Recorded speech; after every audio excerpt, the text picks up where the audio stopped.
Welcome to Screen Recap, your shortcut to movie magic. We break down the best films in minutes, keeping it fast, fun, and packed with all the essentials. Our movie today begins in the middle of the ocean, where we see a huge cargo ship being attacked by a group of pirates and mercenaries who take control of the ship's crew and hold them captive as hostages. They intend to steal the cargo, unaware that a supernatural being is approaching them. At that moment, Arthur Curry, the king of Atlantis, known as Aquaman, appears riding his seahorse and jumps onto the ship, eliminating the criminals one by one and rescuing the entire crew. This story is a new adventure that Aquaman himself recounts to his young son, Arthur Jr. This occurs after Arthur discovers his origins and stops his brother Orm from attacking the surface world, Earth. He now lives his life as a father, husband, hero, and king simultaneously. One day, Arthur is sitting in the garage with his father, Thomas, who suggests that he consider giving Junior a sibling. However, Arthur is unsure if this decision is the right one, especially after his experiences with Orm. Meanwhile, he notices Junior playing with the fish in the aquarium as if communicating with them, which makes Arthur feel very proud. Arthur's life seems to be going well, but at this moment, his old enemy David Kane, known as Black Manta, resurfaces to seek revenge, particularly for their last confrontation when Arthur destroyed David's shield. This only fuels David's desire to eliminate Aquaman, whom he blames for his father's death. David is sent to Antarctica to search for evidence about the Kingdom of Atlantis, with Dr. Shin leading the mission. Dr. Shin eventually discovers a location in a completely frozen area. Suddenly, he and his assistant feel a strong seismic energy emanating from underground, causing the entire area to crack and collapse beneath their feet. While Dr. Shin survives, his assistant is injured. As Dr. Shin lights a torch to find his way, the ground continues to crack, revealing a massive wall. Behind the wall lies a giant monster with enormous claws, which grabs Dr. Shin's assistant and drags him into a cave. Hours later, David and his team arrive to find Dr. Shin devastated by what happened to his colleague. However, David is focused solely on entering the cave. Inside, they discover a deep lake. As David and his team dive in, they encounter enormous skeletons that appear to belong to an ancient civilization. Suddenly, a giant monster, the Kraken, emerges and attacks the divers, throwing David to the deepest part of the lake. There, David hears a mysterious sound coming from a broken spear. Without hesitation, he assembles the two halves of the spear, summoning a strange entity with immense power that offers to help him destroy Aquaman and Atlantis forever. David agrees to the offer and, after awakening with his team, wields the spear and gains newfound power. 5 months later, Arthur is summoned to a meeting of the Atlantis Council, where they discuss how climate changes caused by human pollution are affecting all sea kingdoms. Arthur suggests that Atlantis should reveal itself to the world and share its technology to address the issue, but the council clings to old traditions and prefers to remain hidden, planning a sudden attack on the surface world instead. Arthur finds himself trapped without a solution to the crisis. Meanwhile, David moves closer to achieving his goal. David, now equipped with the new Black Manta armor, discovers through the spear's magic the existence of ancient machines called Octobots. These machines, shaped like Octobots, possess great power and can explore the ocean depths. However, they require a rare and dangerous fuel called orichalcum, which emits gases that contribute to Earth's warming. The secret of this fuel lies with the Atlantean people and is hidden in secret warehouses in the middle of the ocean. David proceeds with his plan, targeting the largest storage of orichalcum in Atlantis. He heads toward the Marine Kingdom in his submarine, accompanied by a massive machine called the Octobots, which aids him and his team in infiltrating the storage facility and gathering large quantities of the fuel. As they prepare to escape, an alarm sounds, and Atlantean warriors attack them with laser cannons. However, the submarine's shields render the attacks ineffective. In response, Dr. Shin, who is forced to assist them,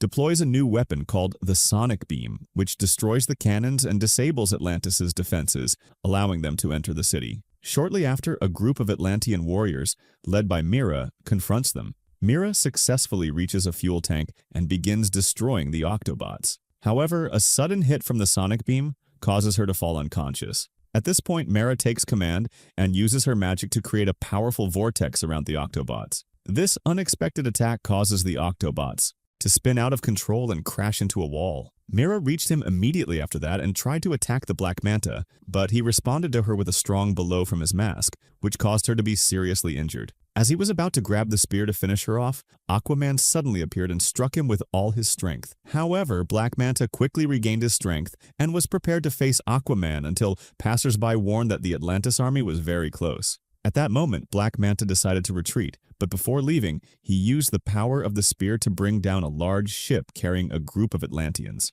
To prevent disaster, Aquaman abandoned his pursuit of the enemy and went to the ship, successfully ensuring it landed safely on the ground. Afterward, he tried to chase Black Manta, but the Manta submarine hit him with a sonic boom, rendering him unconscious as well. When Aquaman woke up, he found Atlantis devastated by Black Manta's attack, with a large supply of fuel stolen. After this failure, the Atlantis Council began considering removing him from his position, but Arthur was more concerned about Mera, who was being treated in the hospital. He went to his mother and grandfather King Nero to devise a solution to stop David. They needed to act quickly, as every time Black Manta used the stolen fuel, it negatively affected the environment with its emissions. Arthur had also witnessed Black Manta's newfound power and feared he wouldn't be able to stop him alone. Faced with this situation, he decided to take a drastic step and sought the help of his brother Orm, who was imprisoned in the Kingdom of the Hunters. To avoid any issues with the council, Arthur had to free Orm in secret. Nero's grandfather decided to assist him,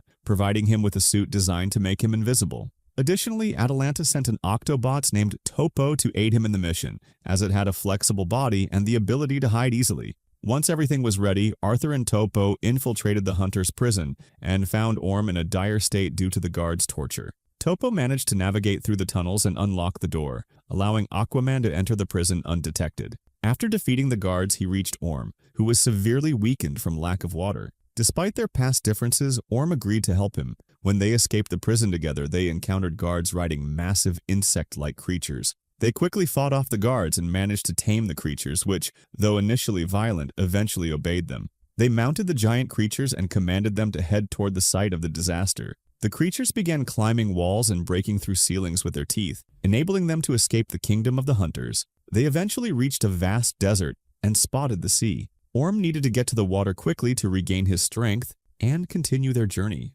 At that moment, more guards appeared with their creatures. One managed to capture Aquaman, but he used his invisibility to counter them with ease. Orm, having lost his creature, was forced to crawl through the sand toward the sea, weakened and vulnerable. Just as the guards prepared to finish him off, Orm reached the waves and regained his strength thanks to the water. The first guard who tried to attack him was defeated by Orm, who grabbed his spear and swiftly eliminated the rest of the group. After resolving this issue, Arthur, Orm, and Topo returned to the sea. Arthur explained the crisis threatening Atlantis. Fully restored, Orm decided to take Arthur to the underwater capital, a notorious haven for pirates and mercenaries from the ocean depths, ruled by a creature known as the King of Fish. Upon arrival, they entered the king's chamber and attempted to persuade him to reveal David Kane's location. However, the Fish King refused. Orm chose another approach, attacking the king's guards, who were no match for his strength. In the end, Orm grabbed an oxygen mask, placed it on the Fish King, and began reducing the water supply in the mask until the king, terrified, confessed David Kane's location, an island called the Devil's Mouth. Armed with this information, Arthur and Orm traveled to the island. Upon arrival, they noticed something unusual. Trees and animals were larger and more aggressive than normal. Orm speculated this was due to emissions from the orcs. They soon encountered enormous, flesh-eating insects. Overwhelmed by their numbers, they fled the forest and reached a massive cliff. Arthur suggested jumping into the water, but Orm noticed a statue of an Atlantean king inscribed with the words, "The true king build the bridges." Orm interpreted the message literally and approached the statue, using his power to try and destroy it. Initially, it seemed futile, but the statue eventually collapsed, forming a bridge to the other side of the island. They crossed the bridge quickly, escaping the insects. Near the volcano, they discovered David's secret base, where the orcs were extracting resources. However, they did not find David in the room. When he saw the spear without thinking, he put the two halves of the spear together and began to see a glimpse of the evil entity that controls David. Suddenly, David appeared and threatened to finish him off with the sword. Sheen tried to convince him that the spear was the one controlling him. He defended himself with the sword. David, under no one's control, told him he would continue using his power until he destroyed Aquaman and his kingdom. As night fell, Arthur and Orm continued searching for David's base until they found one of the guards in the forest, whom they easily defeated. Following the tracks, they arrived at the secret base and entered the control room. There, they discovered the orc furnace was emitting dangerous gases through the volcano, which could completely destroy Earth's environment. Worm began thinking of a way to stop the process. Suddenly, Shen appeared before them with a weapon, but instead of attacking, he promised to make them happy if they stopped Reese's plan. He warned Arthur that David had fallen under the control of an evil spirit inside the spear he carried. Before finishing his sentence, the control room door exploded, forcing Arthur and Orm to jump out the window. Thankfully, they were unharmed but found themselves surrounded by mercenaries. When Arthur saw his brother in danger, he grabbed a large iron hook and hurled it at the mercenaries. It hit the wall, causing an explosion. Despite this victory, Orm became the target of a massive Octobots unaffected by bullets or the huge machine. Arthur used his iron claws to attack the Octobots, but when Orm was in danger again, Arthur saved him at the last moment. Using his strength, he grabbed the Octobots with the iron claws, making himself an easy target. The Octobots attacked him fiercely. At that moment, Orm spotted a huge anchor attached to a chain and threw it at the Octobots, trapping its claws and pinning it to the ground. The battle seemed nearly over when Black Manta appeared and challenged them to a final confrontation. Arthur and Orm accepted, and an intense battle began. Manta had the upper hand thanks to the power of the spear he wielded. Arthur struck a powerful blow, sending Manta flying and threw the spear toward Orm, who dodged it at the last moment. Orm attempted to grab the spear, but upon touching it, he experienced a strange vision of an evil entity and a mysterious place. This vision confused him, allowing Black Manta to strike him with a strong sonic beam. At the same time, the entire island shook from missiles launched by Nyrus, who had come to save his grandchildren and Black Manta. He ordered his men to evacuate, but Arthur reappeared, attacked Nyrus, and dragged him to the bottom of the sea. Despite Arthur's efforts to stop Manta, Manta reached the dive, fired another sonic beam, and caused rocks to collapse, burying Arthur. Arthur struggled to move the rocks, but Mera, now fully healed, appeared and used her magic to help him. After the battle, Aquaman returned to Atlantis and gathered with his family and friends to plan their next move. Orm recounted the visions he had when touching the spear, revealing Nyrus was part of Atlantis but is now known as the Lost Kingdom. Long ago, Adelin's brother Cortico became obsessed with using Orcam, despite its dangers. This led him to hate his brother and use dark magic to create a spear and attempt to turn his people into terrifying creatures. Cortico waged war on Atlantis, but Adelin defeated him, split the spear in two, and turned Cortico's kingdom into an icy prison in Antarctica. To free Cortico, the spell must be broken with the blood of Adelin's last descendant. Orm concluded Black Manta was under Cortico's control and would stop at nothing to find the royal family. Arthur and Mera realized their son, Arthur Jr., was Adelin's last descendant and Manta's target. Indeed, Black Manta reached Arthur's house, attacked Thomas with spears, and kidnapped the child. Shortly after, Aquaman arrived, saved his father, but discovered his son had been abducted by his greatest enemy. Now, Junior's fate and the planet's future rested in Aquaman's hands. Orm, at his mother's request, agreed to help his brother again. They would not face this challenge alone as Mera, King Nyrus, and King Bran joined the battle. After preparing, the team headed to Antarctica. David had arrived in a submarine and ordered his men to destroy the icebergs in the area. His men obeyed, firing missiles at the ice walls and creating a passage for David, Shen, and the Octobots to enter. At that moment, Aquaman arrived, wielding Neptune's spear and summoning sea creatures like whales and sharks, who responded to his call. He trapped Black Manta's submarine and sent magnetic waves at it, disabling its electrical systems and causing it to explode from the inside, defeating Manta's army. At the same time, David and Sheen entered the Octobots and were able to reach the Lost Kingdom that King Adlon had frozen. Monsters revived by the magic of the evil spear stood in their way, and Aquaman knew that time was not on their side, so he decided to leave the battle to King Bran and his army, and continued his search for the Black Manta. After a while, Aquaman, along with Orm, Mera, and Nero, crossed the passage and reached a bridge leading to the throne room of Cortico. But while they were halfway there, the huge kraken appeared again and grabbed Nero's legs with its claws. The king asked for Orm's help, who was clearly not interested at first, but after a few moments he decided to help his grandfather and cut off the monster's claws with his axe. The two finally reconciled, and after they reached the bridge, they continued on their way to help Arthur and Mera, who were looking for their son. At that moment, the Black Manta reached the ancient throne and asked Sheen to hand over the child. Sheen carried out his order and gave him a bag,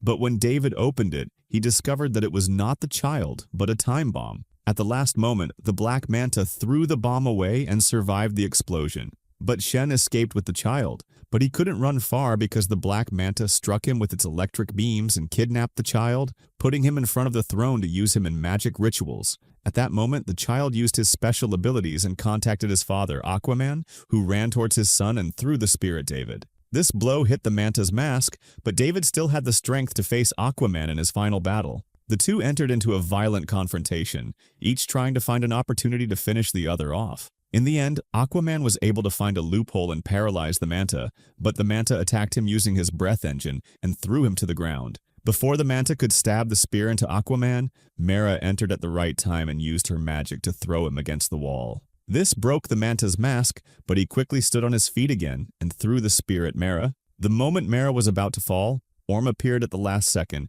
and caught the spear in the air. Despite this heroic act, Cortico's power took over Orm and made him the new evil spear holder. He started attacking his brother Arthur, who tried to overpower him, but Cortico was much stronger and used Orm's body to throw Arthur towards the throne, wounding him. He also used his blood to cast magic. Because of the blood, Cortico's icy prison began to break and was about to escape, but Aquaman refused to give up and stood in front of his brother, trying to remind him of the moments they spent together. Indeed, these memories lifted the curse from Orm, who handed the evil spear to Aquaman, but it was too late, and Cortico was able to break free. At that moment, Aquaman threw the spear at Cortico, but he was able to stop it in the air using his power. Worm decided to help him, so he threw Neptune's spear at Aquaman, who used it and threw it at Cortico. This caused the evil spear to be destroyed, finally eliminating the cursed king. After the elimination of Cortico, the Lost Kingdom began to collapse completely. David, who was injured and lying on the ground,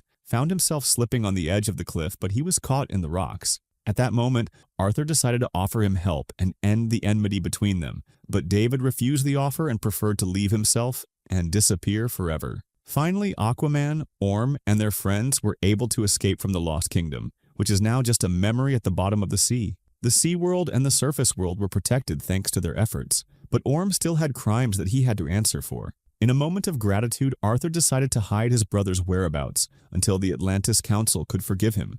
Worm was affected by his brother's position and thanked him. Before saying goodbye, he gave him one last piece of advice to lead the people of Atlantis towards a better future. Arthur decided to take the advice. A few days later, he announced the existence of Atlantis to the whole world. With this line, everyone knew that the Sea Kingdom and the surface world would work together to protect the planet. And all of this, of course, is led by the King Aquaman. If you liked today's video, don't forget to like, subscribe to the channel, and activate the bell to receive all new updates.